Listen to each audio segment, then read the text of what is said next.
Merci, Monsieur le Recteur, cher Président. Donc, nous ne pouvons que féliciter l'équipe du professeur Moreau de tout le travail qui a été abattu et qui a été un déclic dans la mise en place de tous ces enseignements, et la pédiatrie a suivi. Nous allons vous parler de ce qui a été fait dans le cadre de ces formations en pédiatrie. Et la liste des DU qui ont été mises en place sont les suivants. La périnatologie, on va un peu plus s'étendre dessus sans trop déborder. Et nous parlerons très rapidement de l'infectiologie, qui n'est pas encore, dont la mise en place n'est pas encore effective. Les urgences pédiatriques, donc, qui sont en train d'être développées, mais pas sous une forme diplômante. La vaccinologie, je l'ai cité parce que c'est un DU transversal, mais qui a été mis en place par le professeur Boy, mais c'est un DU pédiatrique également. Et j'ai eu la chance d'avoir bénéficié de la confiance du professeur Boy pour y participer. Je ne vais pas m'étendre dessus. En ce qui concerne le DU de périnatologie, le cadre est déjà bien campé. C'est dans le cadre de l'université médicale virtuelle francophone et à travers UNF3S. Je ne vais pas y insister. Le contexte également, tout le monde le connaît, c'est la réduction de la mortalité des enfants de moins de 5 ans, y compris la mortalité périnatale. L'atteinte des objectifs, surtout l'objectif numéro 4, qui a un lien étroit avec l'objectif numéro 5, donc qui est la mortalité maternelle, donc je ne vais pas m'étendre dessus. Et c'est ce qui constitue le but en réalité de la mise en place de ce DU, et dont les objectifs qu'on peut retenir sont le renforcement des connaissances et des compétences des praticiens dans l'identification des situations obstétricales à risque pour le nouveau-né et le fœtus, mais également le renforcement des compétences et des connaissances pour la prise en charge des principales pathologies qui sont causes de morbidité et de mortalité néonatale, ainsi que le renforcement des capacités dans le cadre de la communication en santé périnatale. La cible de la formation, je pense que nous l'avons décliné dans les textes qui ont été transmis au niveau des instances qui ont approuvé. Ce sont les médecins diplômés, les internes, les sages-femmes infirmières après validation de tests de niveau, et les étudiants ayant validé le module de pédiatrie. Je pense que ça a été débattu et nous avons apporté les corrections parce qu'initialement, nous avions prévu de prendre que des médecins. Et l'organisation de la formation se fait selon le même module, le même modèle que ce qui se fait dans les autres DU, une formation théorique à travers une plateforme numérique. Et pour contourner les aléas des connexions informatiques, on a enregistré des DVD, donc tous les cours ont été enregistrés et mis à la disposition des différents participants. Nous avons également organisé des séminaires en présentiel sur lesquels on va revenir très rapidement. Et au cours de ces séminaires, des démonstrations pratiques ont été effectuées et des stages pratiques ont été planifiés. Le nombre de participants initialement prévu était de 20, mais vous verrez que dans le DU de médecine périnatale, on était à 22. Nous n'avions pas le choix parce qu'il y avait trop de demandes. Voilà. Donc ça, c'était le début. Et la durée de la formation, selon les modèles LMD, donc avec 2 semestres, donc on a opté pour la semestrialisation, donc tel qu'indiqué par les textes actuels. Et l'évaluation se fait par l'écrit et un entretien avec le comité pédagogique. Cette évaluation, la première évaluation aura lieu le 29, 30 et 31 octobre. Les coordonnateurs, il y a 2 coordonnateurs, un coordonnateur pour le sud, moi-même, et un coordonnateur pour le nord, qui est le professeur Laurent Storm de Lille, qui est le médecin-chef du service de réanimation néonatale du CHUR de Lille. Donc, qui vient toujours avec une équipe, le professeur Jean-Pierre Dubos, qui est aussi néonatologiste, et le professeur Philippe Deruel, qui est un obstétricien de Lille. Et nous avons également nos amis du Sénégal, les obstétriciens avec lesquels on partage ce DU. Et ces différents enseignants participent à la production de ressources, c'est-à-dire l'enrichissement des cours qui ont été faits, et l'ensemble de ces participants ont travaillé à la mise en place de ces cours. En ce qui concerne l'organisation même de ces enseignements, c'est une semestrialisation, selon l'approche LMD, avec 4 unités d'enseignement, 2 unités d'enseignement pour le premier semestre. Donc la première unité d'enseignement va concerner la santé publique et l'épidémiologie périnatale, donc qui est centrée sur nos programmes, les programmes spécifiques des pays en développement, surtout au niveau du Sénégal, pour que les participants puissent s'approprier les programmes de santé maternelle et périnatale. L'unité enseignement 2 est de l'obstétrique. Donc nous avons eu le plaisir de travailler avec la chaire de gynéco-obstétrique qui a beaucoup appuyé ces DU, il faut les féliciter et les remercier. Le deuxième semestre va concerner l'unité d'enseignement néonatologie, donc, qui a été enregistré par nous-mêmes. Nous avons une équipe de 3 néonatologistes qui ont travaillé dessus et les néonatologistes français qui ont beaucoup contribué à l'enchaînement des cours. La 4e unité d'enseignement concernait l'anthropologie avec le professeur Malikouli, avec laquelle on a organisé un séminaire SHS en juin. L'éthique et la communication sont des aspects qui sont importants, qui étaient souvent ignorés dans nos programmes et qui nous ont permis vraiment de recentrer les choses. Et vraiment, il faut féliciter en fait cette initiative. Donc ici, c'était pour montrer que le contenu des programmes était adapté à nos réalités. Vous voyez, par exemple, on a enregistré des cours qui concernent le kangourou, les sonus, etc. Et c'est ça qui est important. Nous avons essayé de concilier tout ce qui est apporté par le Nord, donc les aspects qui sont les plus innovants, et les aspects qui sont en rapport avec nos réalités, et qui nous permettent de mieux comprendre en fait les stratégies qui sont mises en place pour réduire la mortalité des enfants ainsi que des mères. Donc ici c'était le séminaire SHS de Dakar. Donc les coordonnateurs, donc celui-là c'est, donc j'en avais parlé, le professeur Storm et moi-même. Et il y a un encadrement pédagogique qui est constitué d'obstétriciens, donc du Nord et du Sud. Pour le Nord, il y a le professeur Jean-Charles Moreau et ses collaborateurs. Donc le professeur Philippe Deruel de Lille, donc, qui a été ici lors du séminaire de juin. En pédiatrie, donc c'est moi-même, avec le docteur Ndeye Ramatoulaye Gueye Diagne, qui est un néonatologiste, le docteur Pape Mokhtar Faye, et nous avons également le docteur Jean-Pierre Dubos et le professeur Storm, donc, qui interviennent dans l'encadrement pédagogique SHS, avec le professeur Marie-Coly Flanck et le docteur Christine Caban. Christine Caban, encore, qu'il faut féliciter pour sa détermination à faire aboutir ce DU qui a été élaboré au niveau du Sud.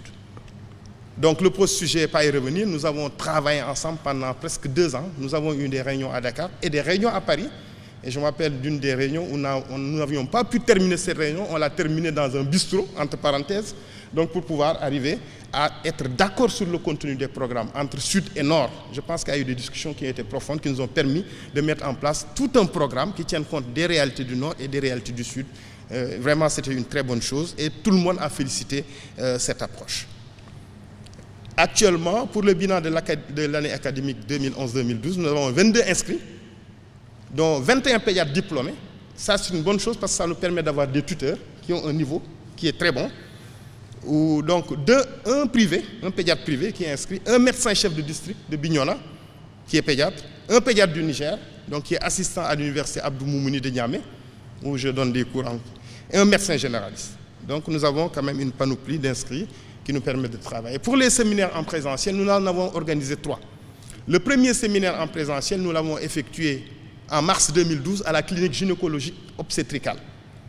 Donc nous remercions le professeur Moreau qui a facilité l'organisation de ce premier séminaire qui a réuni les équipes obstétricales et les équipes pédiatriques du Sud et qui ont été sponsorisés par les laboratoires Blédina. Nous essayons de chercher des supports donc, qui nous permettent de mettre en place nos activités.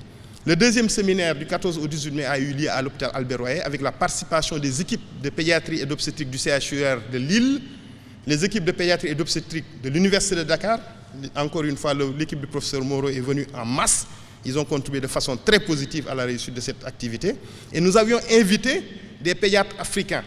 Le professeur Blaise Aïvi du Bénin, qui a été invité par l'UNFF3S, qui est venu participer à ce séminaire. Le professeur Madeleine Folquet de Côte d'Ivoire. Le professeur Myriam Silla Traoré du Mali. C'était dans l'objectif qu'ils mettent en place ces DU dans les différents pays. Le dernier séminaire donc, était un séminaire d'anthropologie que nous avons organisé avec le professeur Malikouli, avec des participants de la sous-région. Donc, nous avons développé certains thèmes donc, qui touchent la santé périnatale, mais sur le plan éthique, la douleur, etc. Et c'était vraiment très, très, très intéressant, avec toujours la participation des obstétriciens. Et nous avons réalisé 2 cours en visioconférence en juin, parce qu'il y a eu des cours qu'on n'a pas pu faire, et nous l'avons réalisé lors du lancement de la salle de visioconférence de la clinique gynéco-obstétricale. Nous avons donc profité de la largesse du professeur Moreau qui nous a permis d'enregistrer un cours à partir de Lille.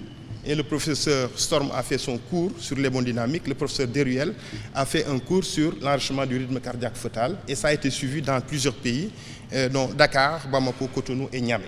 Donc c'est aussi une alternative pour contourner les difficultés parfois du présentiel. Donc l'évaluation, je ne vais pas le m'étendre parce que ça aura lieu le 29, 30 et 31. Nous avons sollicité toutes les équipes pédagogiques pour pouvoir donner des sujets, donc pour qu'on puisse avoir quelque chose vraiment d'assez crédible. Quelques difficultés rencontrées, qualité des connexions parfois, les étudiants se sont plaints de ça, je pense que ça va s'être amélioré. Le retard pour certains enregistrements, certains enseignants mettent du temps à enregistrer, il faut leur courir après, je pense qu'il faut qu'on évite cela. La disponibilité des DVD enregistrés, je pense que c'est encore un problème. On a dû faire une copie de tous les enregistrements nous-mêmes. Donc il y a beaucoup de cours qui ne sont pas disponibles, mais quand même, les étudiants ont eu accès à tous les cours à travers les PowerPoint qu'on a enregistrés au cours des séminaires. La disponibilité des tuteurs, ça sera fait avec les premières promotions qui vont...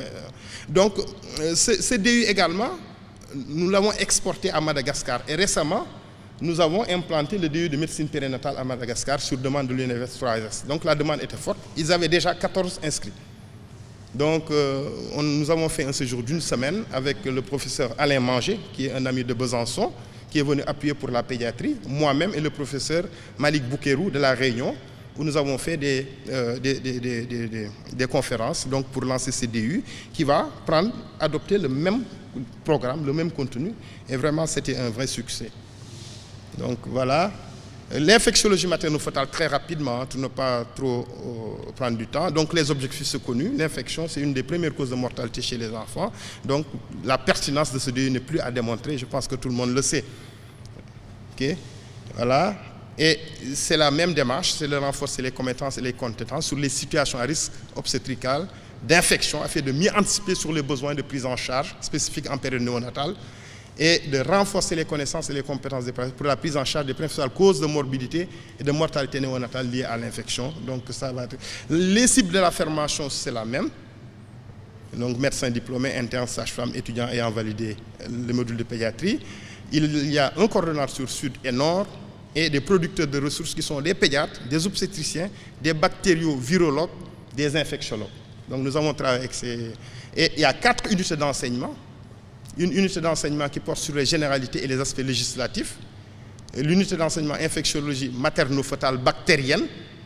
L'unité d'enseignement 3, infection materno-fœtale virale. Et l'unité d'enseignement 4, infection materno-fœtale parasitaire. Donc les enregistrements ont déjà été faits et disponibles. Le coordonnateur Nord est le docteur Patrice Mouran. Et le coordonnateur Sud, donc nous avions choisi Myriam Silla pour un peu délocaliser, pour qu'elle coordonne au niveau du Mali et qu'on puisse le mettre en place. Nous avons fait un seul séminaire de lancement pour Dakar. C'était un pré-lancement qui a été fait à Dakar à l'hôpital d'enfants Albert Royer en présence de potentiels candidats internes et CS avec plusieurs conférenciers, le professeur Patrice Mouran,